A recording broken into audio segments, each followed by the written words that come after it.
Yay, and we are live. So I am going to share this real quick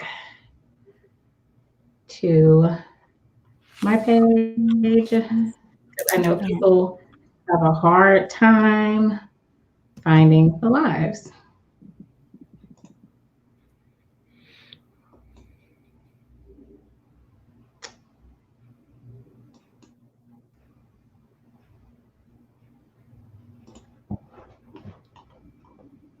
Okay, yay, did that. Perfect. And so, De-Andrea, we'll be able to see comments from people over to the right. So this time we won't have to look at our phone. Right. Comments. So it's a lot easier to do that on here. And we'll see YouTube comments and Facebook comments. So awesome. Okay. So both will be, and it'll say if it's a YouTube comment versus a Facebook comment. Okay. So wonderful. And I just shared it to my social media. So hello, everyone. I know y'all have been waiting on this. So it's so funny. Usually when I share live announcements in my stories, I don't necessarily get a lot of interaction from people except for the people I'll be talking to. But this one, lots of people loved it. So I'm like, yay, they are ready. Good. So I'm so excited. So my name is Charlene Ketchum, for those of you who don't know me, host of On Her Terms Defined. Hello, my beautiful friend. And I am here tonight with Miss De-Andrea Blaylock-Johnson. She is with Ask a Sex Therapist. Follow her on Facebook under Ask a Sex Therapist and on Instagram at Sankova Sex. I think that's and I will put it in the little banner so that y'all will see where you can follow her on the social media. And tonight we are talking about intimacy and masturbation, and we're going to break down some of those stigmas. We are going to talk about some of the health benefits. I was talking to someone who shall go unnamed earlier about their sleep issues and restlessness. And I'm like, girl, you get you a toy and it will put you right to sleep. Listen, it'll do the trick. It'll do the trick. Every time. Won't take long. Get the right toy. So we will talk about some of the health benefits. We will talk about how it can impact your intimacy, not only with yourself, but with your partners as well. So this is going to be a really light and educational and hopefully empowering conversation. So join us in the chat. We can see your comments.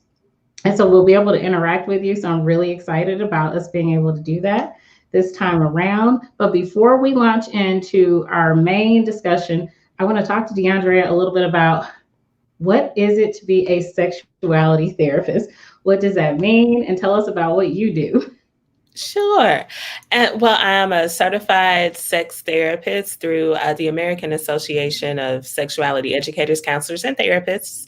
I have been a sex therapist for 10 years now. And I work with individuals and those in all types of relationships, kind of work toward their own self-defined goals related to sex and sexuality. I also treat diagnosable sexual dysfunction, and that could be orgasmic difficulties, which could include inability to orgasm. It could also include rapid ejaculation or delayed ejaculation, as well as mismatched desire amongst partners.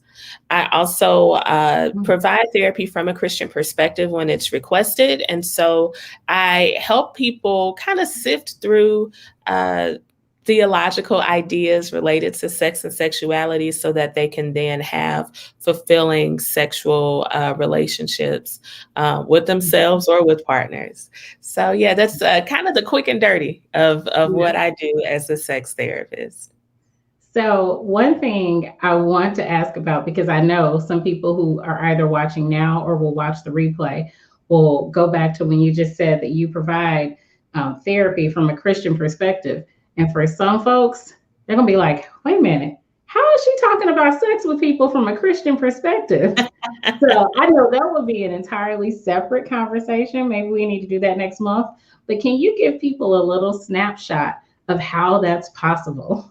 Yeah. So I identify as a Christian. I actually identify as Christian plus. So that's a whole nother conversation. But I let me see. So, for example, I work with a lot of women who may have grown up in the church, and Mhm, the messages they received about sex were don't have sex until you get married. And so mhm, some people decided to uh, wait until they were married or engaged to have their sexual initiation.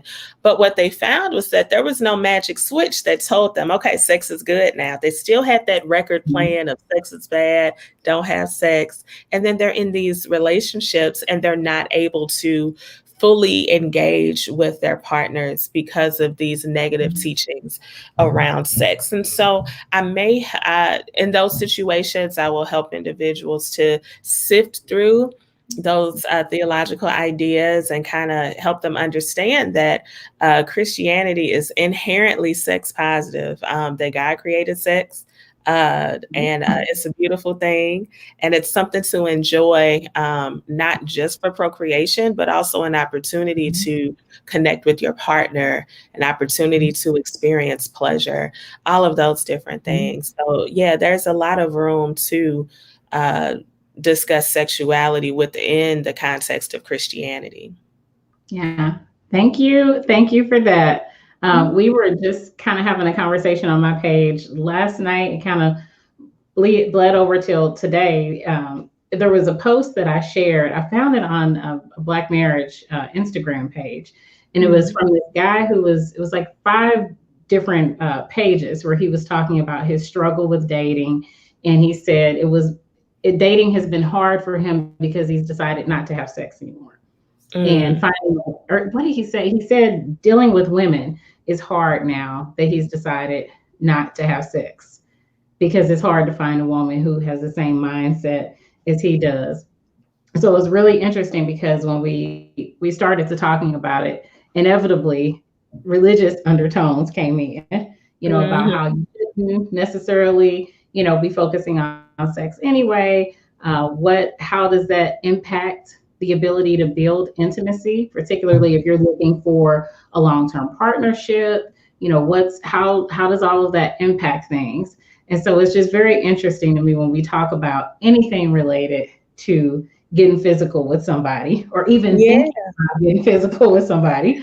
We yeah. bring in all the Bible and everything, and it really messes people up. It really causes a lot of struggles, and much of it is because of our conditioning. Because I know that for me, largely it's because of conditioning and what I've grown up being told versus what I believe today fully, what I fully believe and accept today. Yeah, for sure, for sure. And I like to say I help clients kind of sift through bad theology and come up with and create a sexual ethic or a sexual theology that makes sense for them today, because our ideas do change. Mhm. And Yeah, it's important to evaluate those things within context. Yeah. Uh, and like I said, come up with a sexual ethic that feels true for Mhm. yourself, understanding that it doesn't have to meet the approval of anyone else. Which is difficult, which brings us to the whole conversation of masturbation. Oh And, yeah.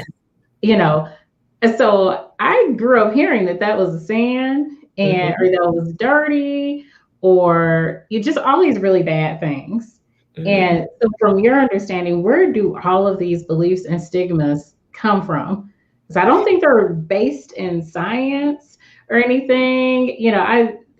There are so many crazy old wives' tales associated with masturbation. It's not even funny.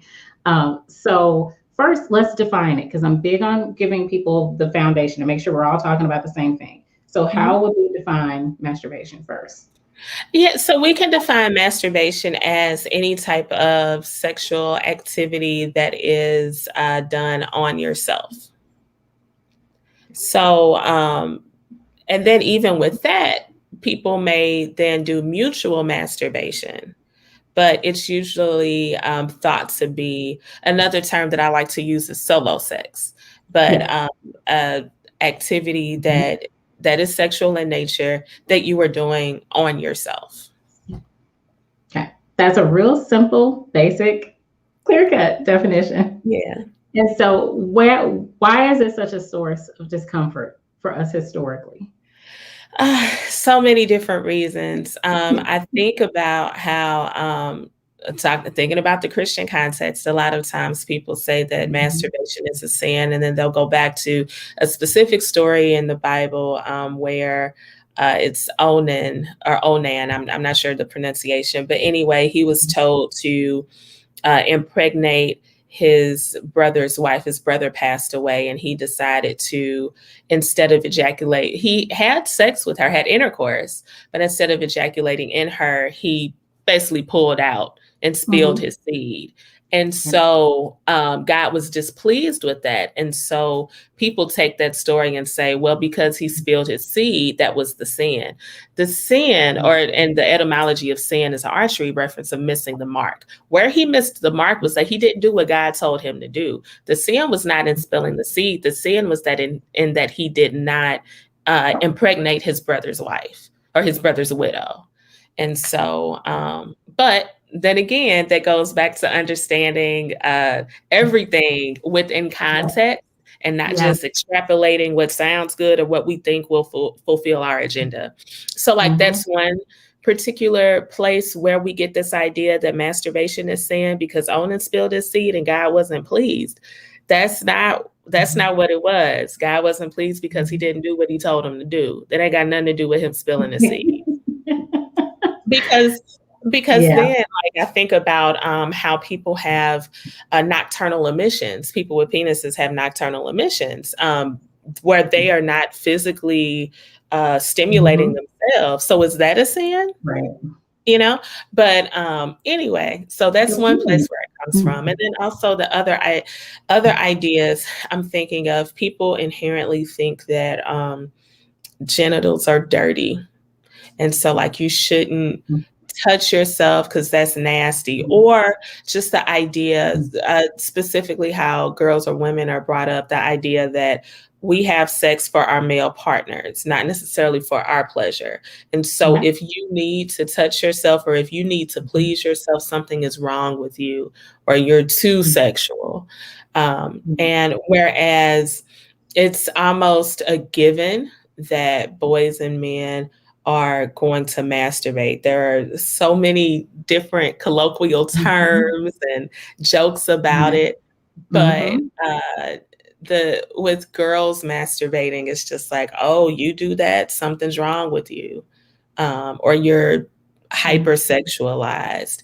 When there is evidence that children in utero touch themselves, they touch their genitals. Why? Because it feels good. It's normal. It's normal. And so just making sure that we understand that God created our bodies, and specifically those with vulvas, like the only purpose of the clitoris is to experience pleasure. And so if God created my clitoris, maybe I'm supposed to experience some pleasure with it. Yeah, it makes sense. I mean, it sounds like part of the problem is that people don't have that basic understanding of human anatomy and physiology. Absolutely. And that's a huge barrier because a lot of people are probably not aware of individuals with penises having nocturnal emissions. They're not aware of the function of the clitoris. And so when they encounter these things, particularly, how we are conditioned from an early age, you think about how a lot of parents may respond to their child if they think that their child is touching themselves. And you tell them, no, that's bad. That's and so you're being taught that shame of your own body very early. And it's really unfortunate because we know that disconnect between knowing what's normal and what's not can kill you. Absolutely. It's really important. Like everyone needs to look. Like if it requires you to get a mirror and look at your genitals, you need to know what looks normal so you know when it doesn't. And Exactly. I mean, it starts with you. I mean, the doctor doesn't, they're not with you in your body every day. And contrary to popular belief, everybody looks the same. It looks different. Everybody's looks different. I mean, Yes. the basic outline is the same, but you know what you are normally like. And so it's really important. And so for a moment, I want to talk about that with parents and children, because a lot of these things, as a therapist, we have to do so much unpacking, and it comes from childhood. And so this is not a bash the parents moment. This is an educational moment, moms and dads watching. So this is a teaching moment. So how can parents respond if their child is engaging in just body exploration? Because really that's usually what it is when they're young. It's just them exploring their bodies. Yes, them exploring their bodies and they're touching themselves, like I said, because it feels good, right? Yeah. I think one of the biggest things is explaining that I understand that you're touching yourself because it feels good. Let's talk about some parameters to put around that. So, this is not something that we do out in the open. This is something for our private time. So, if you Mhm. want to touch yourself, that's perfectly okay. You can do that in your room or in the bathroom or in a private space, but this is something that you don't necessarily share with others at this time, but this is something that you can do for yourself. And just having that simple conversation, it's like, oh, okay, that lets the baby know this isn't a bad Mhm. thing, but this is just something that I need to do by myself, not in the living room while we're all watching Right. cartoons. Right. So, yeah. Right. Yeah. Yes, exactly, Tanya. Yep, yep, that's it. No, Yeah. baby, this is for you Yeah. to do. You can enjoy it. I, you Mhm. know, I understand that you Mhm. want me to share in this with you. This is something for you to Mhm. do for yourself. Yeah. And just like reiterating that it's not anything to be ashamed of, that your body is nothing to be Mhm. ashamed of. But yeah, it feels good. And you can do that in your room or in a private space.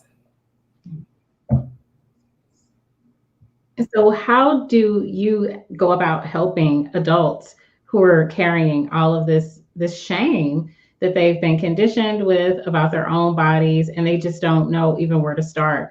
I mean, I'm quite sure you've probably had individuals come to you for guidance because they're dissatisfied with their sex lives, or they feel like something's missing, or they think they're not normal, because they may be watching porn, or because their partner's telling them what they experienced with other partners, and they're thinking something's wrong, something's missing. What is wrong with me? How do you start to kind of unpack that? And what can people start to do on their own to kind of unpack and release some of that shame associated with their bodies?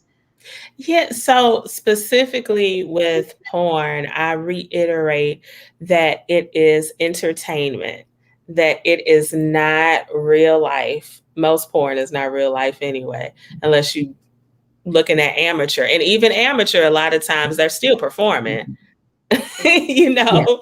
Yeah. yeah. But still I explain sex does not always have to happen this way. And there's often a focus on orgasm, specifically ejaculation, marking the end of a sexual experience. So, Mhm. reframing that understanding that sex will not always look like how it looks in porn.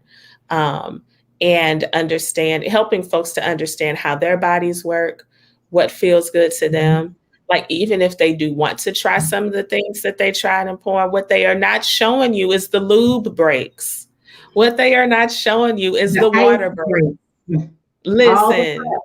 There's a lot of listen, prep. all the prep, all the prep. Right. There are Okay. documentaries online. Like I'm interested in learning about everything. And I was really fascinated because I'm like, this can't this just this is physically like this female cannot be doing this for real. I gotta Google how this stuff is happening. And it's true. I mean, it really it's a lot of illusions. There's a lot of prep that's happening even before that day Oh for yeah. these folks to do all of this. And it's highly choreographed as well.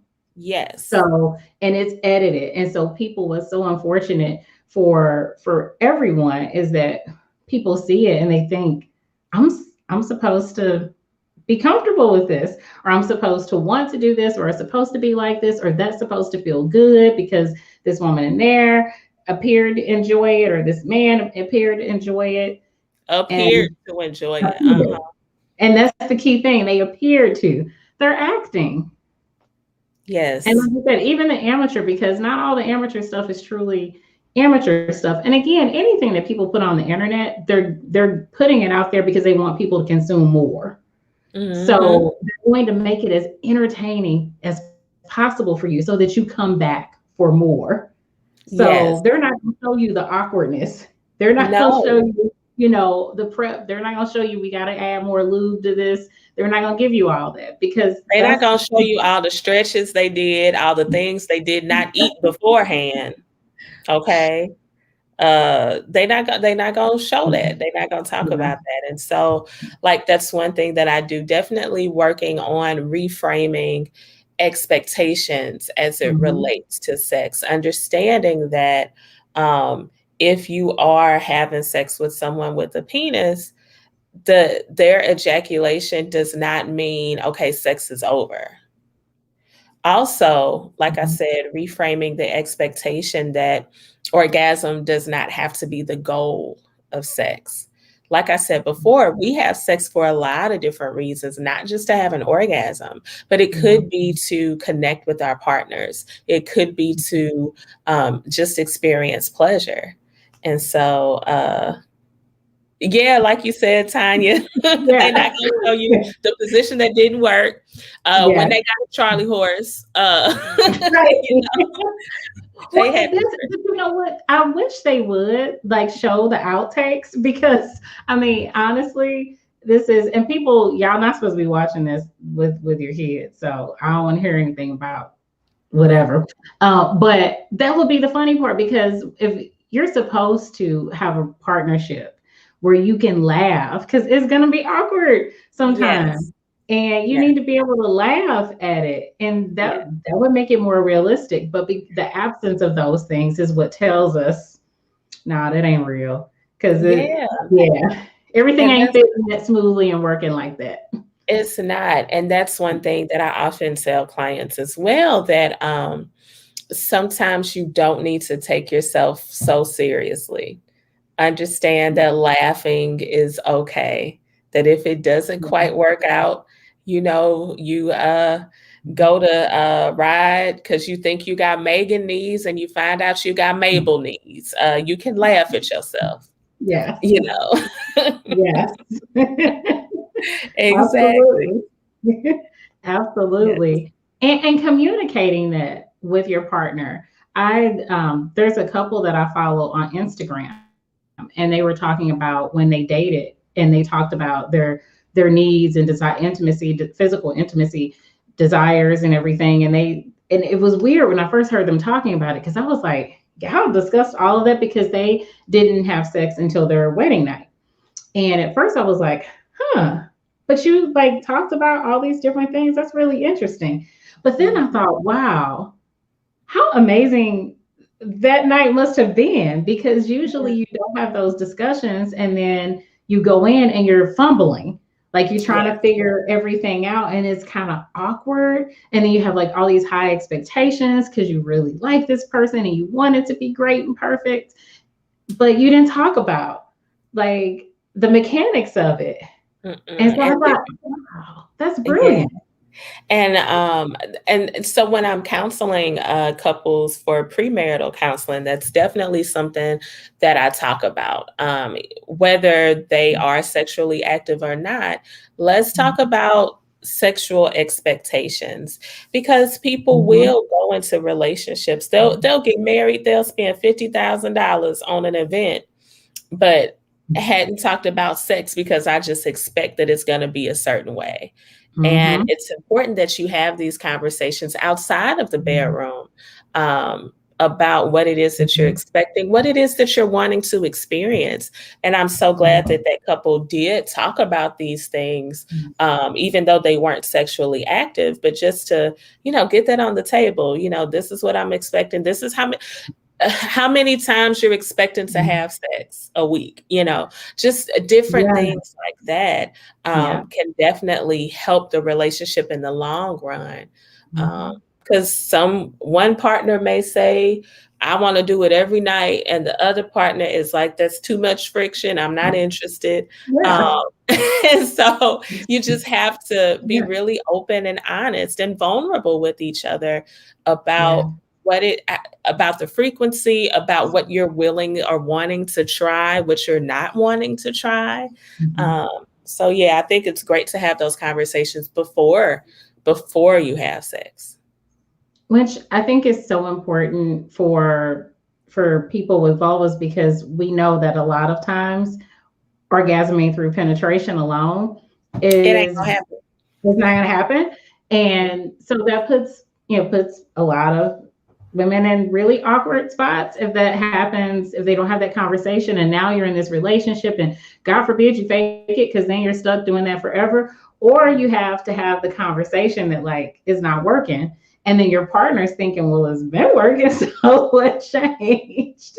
Yeah, and that's another thing too. If the frequency is off, should we not marry? No, that doesn't mean that you shouldn't marry, but it means that there needs to be a conversation about what is acceptable and what compromise can happen. So if one person says, I need to have some type of sexual activity 5 times a week, what does that look like? Does that mean I have to have intercourse 5 times a week? Does that mean that I can have a sexual experience with my partner twice, and then the other 3 times I can knock one off by myself? Like, really Mhm. getting down to the specifics of what it is that I'm wanting and needing, and where I can compromise. Because if both partners aren't willing to have that same frequency, you just got to figure Mhm. out like what can work. Right. Because if it's that you need a sexual release, I as your partner am not responsible for fulfilling all of your sexual needs whenever you get the tingle. We talk. It is still masturbation, May. Yes, it is. And Yes, y'all, it is masturbation. Is it awareness month or masturbation yeah, health month? Okay. yeah, Yes. that's yeah. And I think that's another thing too. A lot of times people think that when you're in a partnered relationship that you shouldn't masturbate, or that if your partner masturbates, then Mhm. that means that they don't have a desire for you, which isn't true.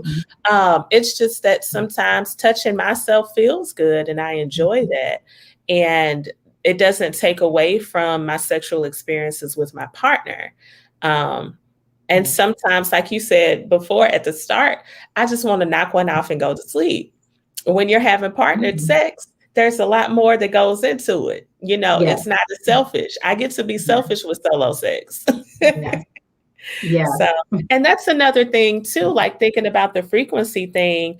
Does that mean that, let's say a partner who has higher desire or whatever, they does that mean that I can be with you as you do solo sex? Like I can stroke your back or kiss you on the neck Mhm. or Yep. different things like that. Like if I'm not Mhm. necessarily in the mood, but I can still support you. Like really just Yeah. like getting creative about Mhm. what these different solutions can be. I love that. That's really kind of thinking outside the box because Hmm. I think, unfortunately, we always think of physical intimacy in just being one way, like Yes. we're thinking penetration. Mhm. That's it.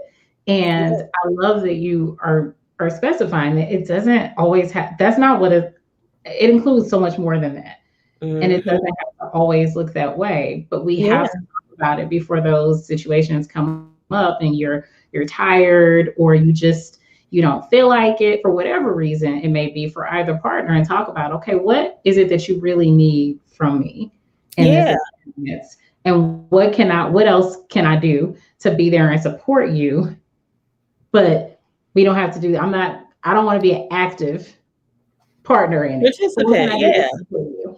Yeah, I love that. Yeah. Giving people those tools could Mhm. save. I'm sure it saves a lot of marriages. Oh, I'm telling you. And speaking of tools, I brought a couple of friends, a couple of models, not toys, Yay! but I have Yay! my vulva puppet here. Oh my gosh, is it really called a puppet? Okay. Yes, it's a puppet. Okay. She's velvet and I'm satin and gonna she's make it soft. larger so that people see you. Yes. Can you see? Yes. Yes. So this is an anatomically correct model of a vulva. And I love my pup. I actually have another smaller one as well. But this one, it just, like I said, it's a completely anatomically correct model. And you can see here now that little rosebud right there, that's the urethra, that's the clitoris. This is the clitoral hood. These are the outer lips. I'm sorry, this is the mons pubis, outer lips and inner lips. And this little kind of roughly material that's kind of mimicking the G spot, which is kind of debated now amongst Yes. researchers. Yeah, because they're thinking that it's really just the underside of the clitoris. And I also have a friend that's the full model of the clitoris as well. But then this is the actual vagina, the introitus, that's represented by red material here. But yeah, this is my one of my vulva puppets. She's very It, soft. see, Yeah, this is important. This is what the education we didn't get that we all really need to have, for including people sure. who have that anatomy. Like, get a Yeah, mirror. If you've never looked at yourself, get a mirror and look. absolutely. You need to do that. Yes. And I also have a model here of the clitoris. And so she she's white. Well, this one is white, so it's kind of hard. That's my sister saying she's very soft. Yeah, she's played with my she's played with my vulva puppet. Okay. I wanna be specific. Yes. But no, this is the clitoris. And so what we see is just the head of the clitoris there. But the rest of this is internal. So it's not like the same size, but it would kind of fit in there. And the rest of this is internal. So these bulbs of the clitoris actually extend around the introitus, around the vagina. And so when you are having penetrative sex, it's actually still stimulating the clitoris, even though it's not stimulating the head of the clitoris. And so when people will talk about different kinds of orgasms that you can experience, they'll say vaginal or clitoral or A spot or G spot. The thing about it is that because the anatomy of the clitoris is so expansive, it could really just be hitting different areas of the clitoris. So it could all be related to the clitoris, but we're still learning. We're still Yeah. learning. Yeah. I had read for a long time there was a debate on if the G spot even really existed. And then I recently saw that they're thinking, oh no, this is all that the clitoris is actually internally, it's larger than we thought it was, which Yeah. is fascinating that we're still discovering all of Listen, this. Wow. well, and part of it is because anything related to the female anatomy or women is not going to receive the same amount of resources um, for research as it is for male anatomy. Yeah. So Yeah. yeah, We get played all the time. we It's do. so You know, unfortunate. it's the patriarchy. Yeah, it's so, yeah, it's so unfortunate. And Yeah. just even with understanding that, so you made me think of another question that I have that a lot of people may, because I know people are going to be shy on this. And I think I see there's an option for private chat, but I haven't explored that. So y'all, I will see how this private chat feature works next time so that I can tell y'all how y'all can do this. But one of the questions that someone did ask me earlier was, how can someone go as a couple to a sexuality therapist to just figure out how to enhance their sexual experience with their partner? And because if this person is feeling insecure about saying to their partner, this isn't working for me, and this is an individual with a vulva and it's not working for them, they're not orgasming, how can they come to a sexuality therapist like you, and you can talk about, okay, different positions that they could try, or even pull out your puppet toy and explain to them, this is what this anatomy looks like, and this is how you stimulate this anatomy. Yeah, all of that. Exactly what you said. Talking about anatomy, talking about what they're doing right now, because a lot of times people will. One, I'll actually ask them to define what an orgasm is, or what they're thinking an orgasm is, and kind of do some education around what orgasms are.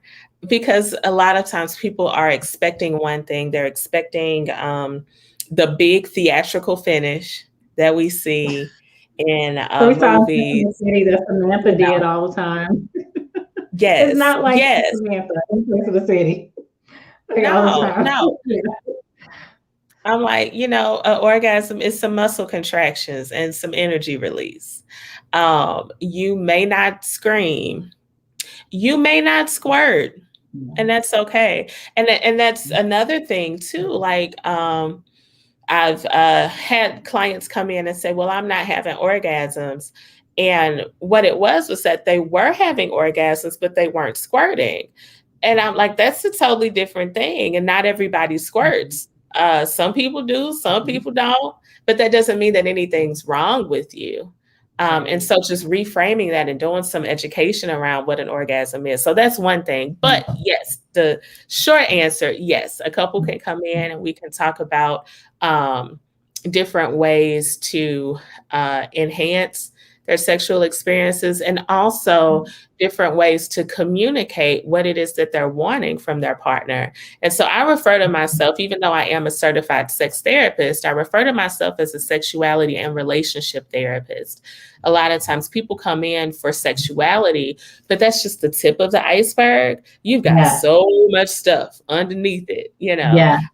that's often related to the relationship. And I've had a few folks come in for lack of desire, and it ended up being not lack of sexual desire, but lack of desire or lack of satisfaction with the relationship. And so that's, something else to deal with. But now you're not going to get wet because you're not doing what you need him to do. It's like you irked by him all the time. So yes. Yeah. And I think, unfortunately, we skip over that so often. And it makes me think of that thread that we were talking about on my Facebook page, where the guy was saying he's abstaining from sex because what he wants something more than just physical intimacy. Because the reality of it is, if you are able to, sometimes you might have that physical chemistry with somebody, but everything else is just an absolute mess. And if everything else is an absolute mess and you're with this person, then that's going to throw the sex off, the physical intimacy off as well. Yeah. Big time. And we skip over that. Like, we're like, why do I not want to have sex with this person? Well, how do you feel about them outside of the bedroom? Listen, I don't even like dude. Yeah, I mean, for real. It's just like, well, of course you don't want to have sex with him, man. No. So much of it is mental. I read a book years ago, and it was just, and again, like, I just research and read everything because I find everything about our emotions and our bodies really, really fascinating. And it was just talking about a lot of times women who experience difficulty orgasming. For one thing, it was what you just said, that a lot of women think that an orgasm is something other than what it is.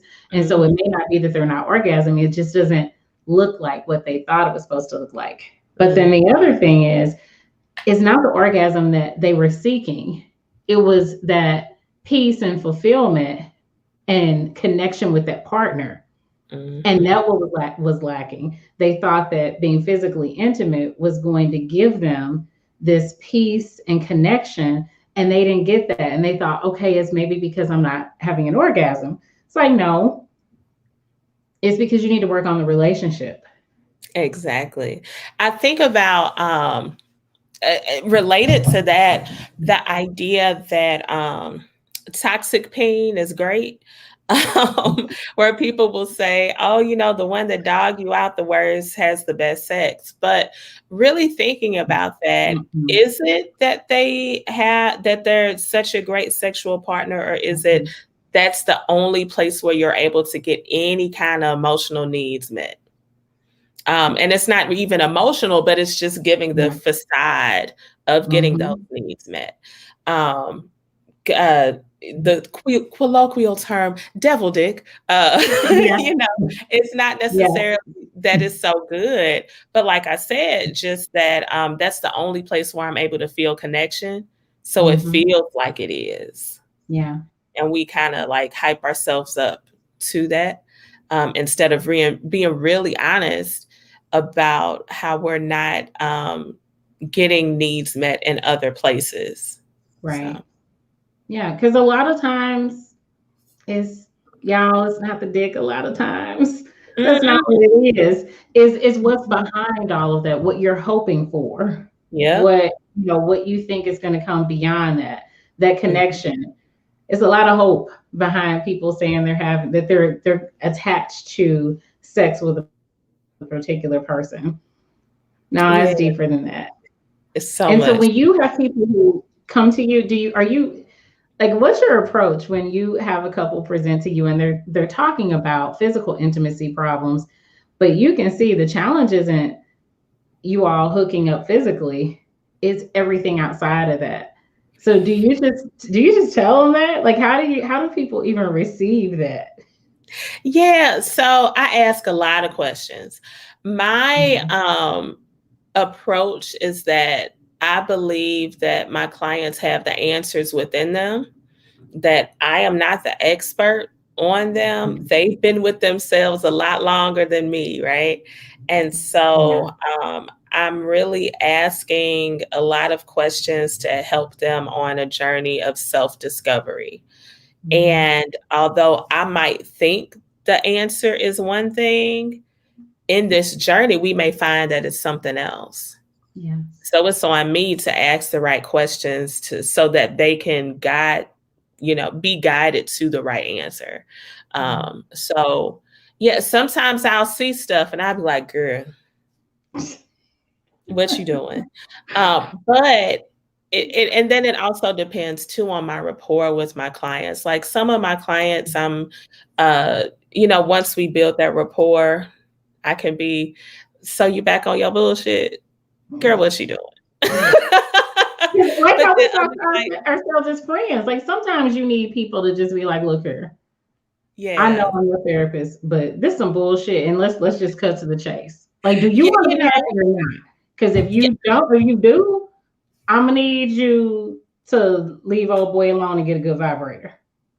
Because that's not what you're looking for from him. You're not gonna get it from him. And so what I do, I won't say it in those exact terms, right? But it's the spirit of that. But it's the spirit of that is behind it. It may be so. What I'm noticing a pattern of behavior where you're doing X and your partner is doing Y. And it's important to understand that you are only responsible for your own choices and what you provide. And it's important to understand that your partner may not be able to give you what it is that you need. So you have some decisions you need to make. What I just said was the same thing you just said. See, yeah, I like that. See, my friends will be talking to you more instead of me. But that's how we need to. And I'm so thankful for my tribe because my people will keep it real with me too. And I think that's the other reason why it's important whenever we go into therapy to have an open mind, because a lot of times what brought you there is more to it than that. It's deeper than that. Usually So we much. go when we're in this crisis, but everything that led up to that crisis is why you're in the state that you're in. And that's where Yes. you have to go and do the digging and do the work. Hmm. Absolutely. It Absolutely. And gets like I something. said, I believe my clients have the answers within them. And it's up to me to ask the right questions so that they can discover those answers. So we will, in the time we have left, I want to highlight some of the benefits of people just getting to know themselves better, exploring solo pleasure. What are some of the benefits of that? I know there's a lot of health benefits. I'm opened by saying it helps you sleep. You will Yes. sleep well, and you'll get to learn your body as well, which will help prepare you for when you're with a partner. So, what are some of the other benefits of solo pleasure? Really, the idea of pleasure and the idea of understanding that you do not need a partner to experience pleasure, that it's something that you can experience on your own. You don't have to have someone else to give you the key. Like I think about, did we talk about Bridgerton? We did. Yeah, and thinking Yeah. about how sis didn't And know the sexy mechanics. man taught her how, because she didn't know anything. Yeah, She and ain't he know did. nothing. Yeah, she didn't know the basics, but he did tell her that before they got married. Yeah, and I'm just thinking about how a lot of times people, specifically women and girls, are taught to give the keys of pleasure to their husbands once they get married within the Christian context, and I'm sure within Mhm. other religious traditions as well. But Mhm. solo pleasure, solo play, solo sex gives you the keys to your own body. And it Mhm. reminds you that you can experience pleasure on your own. You don't need someone else to give that to you. That's something you can give yourself. Um, that's probably one of my favorite benefits. But also, like you said, understanding your body so that you can help a partner to help you to experience pleasure. So that it's not kind of just stabbing in the dark, figuring out, I don't know what to do with my hands. It's like, no, let me tell you what to do with your Yes. hands. And that can, I um, mean, and it really can be very sexy to your partner as well, because I think a lot of times people think, well, I don't want to, tell them because that may be it may seem awkward because of course having those conversations is not the most natural thing to do at first. But I'm a firm believer that if you can't have that conversation, then you probably shouldn't be sleeping with that person to begin with. I But again, as you said, don't take yourself so seriously. Like, laugh, joke about it. And it's helpful to have the conversation not when you're about to be intimate, but really just outside of that. Like, ask them, yes, what do you like?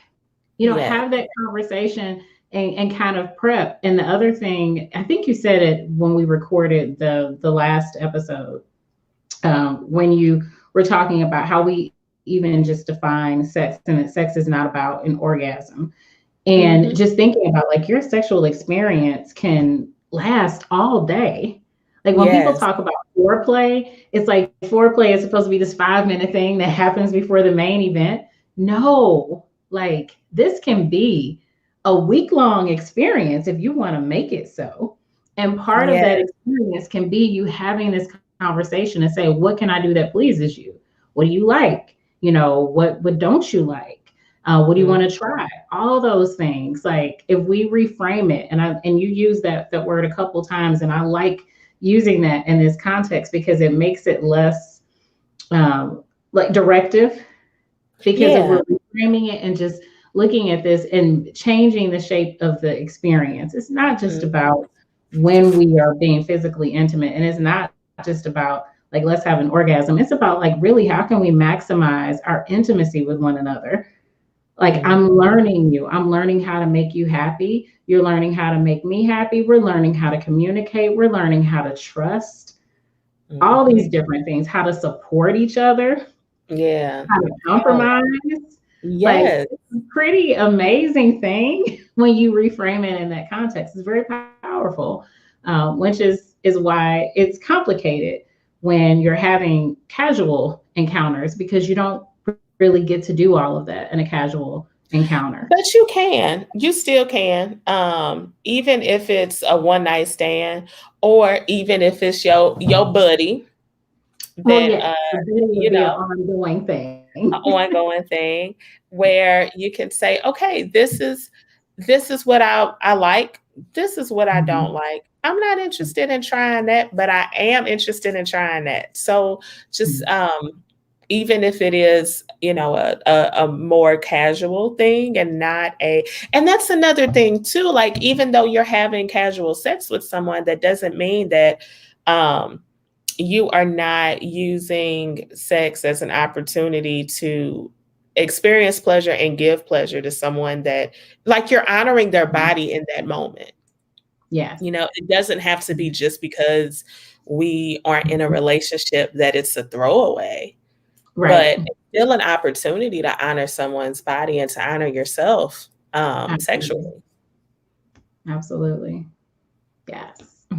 So we are in support of people engaging in responsible solo pleasure so that you can have all those happy feelings. And I want to talk about like benefits of orgasm. So I saw a really good list that I found online that talked Mhm. about some health benefits. And so let me find it real quick because I was like, oh, I need to tell people this stuff. So, Yeah. one, so having regular orgasms help because you release all these different hormones, which can help boost your immune system, can Yes. help lower stress. And so these are like scientifically proven things. So your body releases oxytocin, which helps release stress, but it also helps connect you with your partner. And then for those of us who have periods, it can help reduce period pain. So if you have really Mhm. bad menstrual cramps, having an orgasm through solo play can help. And then there is some indication that masturbation can help protect against prostate cancer, and it helps foster intimacy with your partner, and it can be a nice substitute for when you want to have lazy physical intimacy and you don't want to go all out and practice your Megan knees. That can be the easy way to do the job with your Yes. partner. So those Yes. are some benefits to help encourage y'all to, pursue happy physical intimacy and orgasms, or just that encounter without focusing on the orgasm, because that's extremely important as well. Intimacy is about building a connection, nurturing that connection with that person. Doesn't have to be a big goal involved. No, no, it does not. It does not. It can be just an opportunity to experience pleasure. That's it. Yes, and that's huge. Yeah. Anything else that you would like to add before we tell people good night? Y'all go grab your toys and all that good stuff. Yes. So, do you have So a what favorite? I'll go ahead. No, do you have a place? So, for people who want to, and I didn't tell you I was going to ask you this in advance. So, if this is something that we can add in the comments to the post later, that's fine. But is there a place that you recommend for people who are nervous about going to an adult store?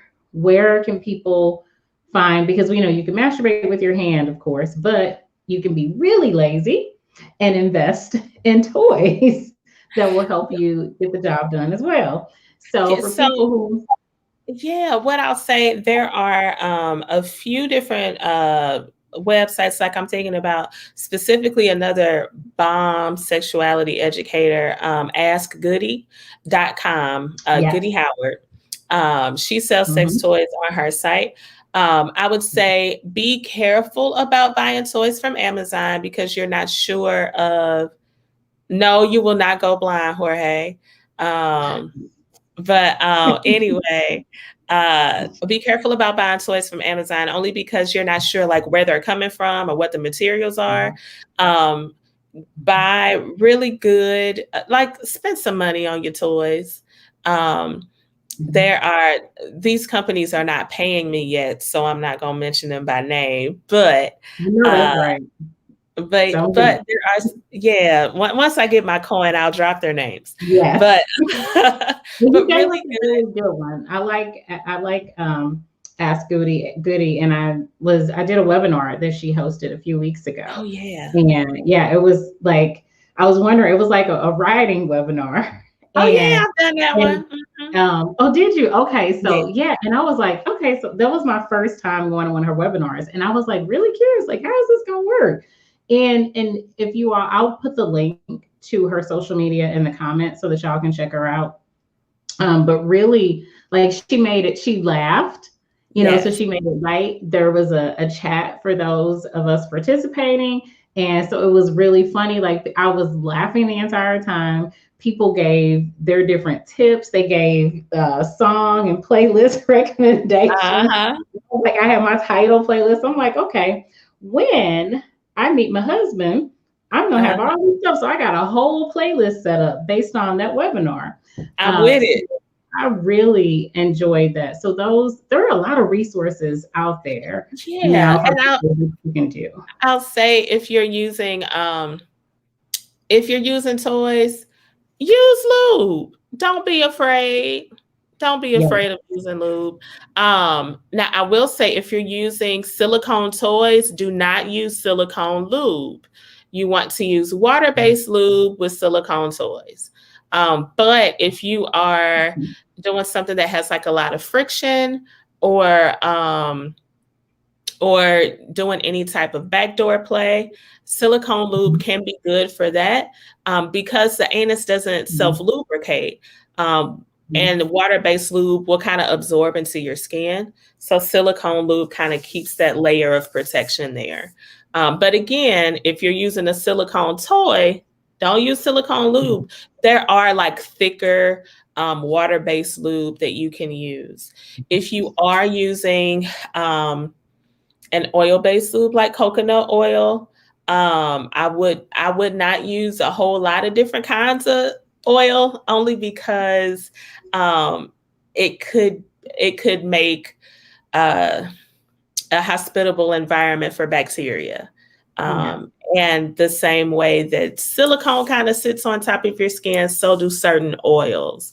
And so you just want to be mindful of that. But coconut oil is one that a lot of people like to use for solo play or play with a partner. Thank you. Yeah, no problem. So yay, we are going to chat again, y'all. So thank you again, De-Andrea. People, you can follow her again on Facebook at Ask a Sex Therapist, and on Instagram at Sankova Sex. And please follow her, support her. She is just absolutely amazing, as you all see, just a wealth of knowledge. And you are providing virtual. Are you still doing virtual sessions? Yes, I'm not sure when I'm going back in my office. So I'm actually full right now, so I'm not accepting new clients, but I am looking to add some group coaching, probably if not the end of the summer, then the fall. But yeah, I'm actually not accepting new clients right now. So, but I can refer you to some bomb therapists though. Okay, wonderful. So you all have a connect. Please spread the word. Thank you. You gave us a lot of education and empowerment tonight. It's very important. It's very interesting. We live in this culture where, as sexualized as everything is, we're highly repressive. And we really try to suppress people in their sexuality. That's a whole nother conversation. But we can go another hour with that one. it's like that's a whole nother thing. But I love having these kinds of conversations because it's giving us back that freedom and awareness that we control our sexuality, that it is healthy, that it is normal, and that we should explore it. And don't let anybody shame you. Like, Jesus loves you and your orgasms, for real. Oh, Right. can that be a shirt? Jesus loves me and my orgasms. I'm giving it to you. You make the shirt. You do it. You should Girl, be because I'm selling finna t-shirts. do it. Don't play with me. Yes, for real. So nobody, y'all better not take that. So you better hop on it soon because you know people steal ideas and stuff. They But yeah, do. yes, you take that and you make the shirts, and I will be buying. I will be buying them. So Thank thank you. you again, my friend. Thank you all for tuning in. Please share with others so that they can be educated and empowered as well. And make sure you follow De-Andrea on Facebook and Instagram. And I'm Charlene Ketchum, and this is On Her Terms Defined Live. I will see y'all back here next Thursday because I will be joined by Jorge Tostadas and Jacqueline Greeley. We are going to talk about intimacy. And so, yeah, come back the same time, same place next Thursday. And then we also, I almost forgot to mention this, we released a new episode today of On Her Terms season 2. And this one's about branding. So we're going from talking about sex to talking about branding. So the episode that we released today, you can watch on the YouTube She.Confidential channel or listen to it on your favorite podcast app. And this episode is about branding strategy. It's under an hour. It is for anyone who has a business or is trying to start a business. Like these two guys featured on this episode from Connect Branding and Marketing have over 20 years collectively of branding and marketing experience. And if you are trying to get a business going where you want to have impact and you want it to be successful and profitable, listen to this episode and get some jewels and share it with a friend. But otherwise, I'll see y'all back here next Thursday. Have a good night.